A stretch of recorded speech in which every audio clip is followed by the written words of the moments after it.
Habang lumalapit ang araw bago ang Paris 2024 Olympics, unti-unti na rin nadaragdagan ng mga Pilipinong nakakapasok sa prestihiyosong torneo. Sa katunayan, pumalo na sa 15 atletang Pilipino ang pasok na matapos sa mga panalo ni na Joanny Delgaco na unang Pinay rower at ikatlong gymnast na si Levi Ruivivar.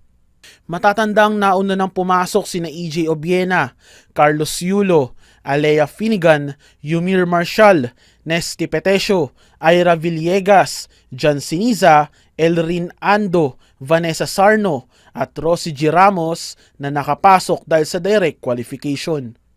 Habang otomatikong nakapasok sina swimmer Kyla Sanchez at Jarrod Hatch dahil sa universality rule. May isa pang pwestong ibibigay sa athletics, ngunit hindi pa napapangalanan kung sino ang maswerteng atletang ito. Samantala positibo si POC President Bumble Tolentino na hindi pa rito natatapos ang bilang ng mga Pilipinong makakapasok, lalo na't hanggang Hulyo pa ang mga qualifiers bago ang mismong Olympics. With all our prayers, siguro malalampasan natin yung Tokyo delegates. No? Hindi lang June, parang yung basketball nga, July pa eh. Di ba? July pa basketball eh. Hindi June.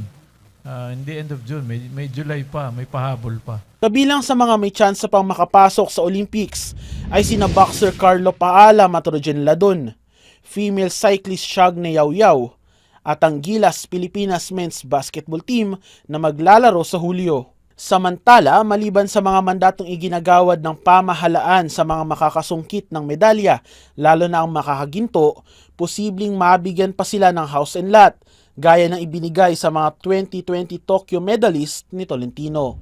Definitely meron yan.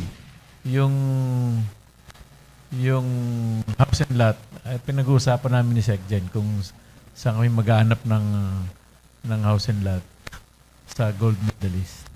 Magsisimula ang Paris Olympics sa July 26 at magtatapos sa August 11. Miko Agustin, Newslight.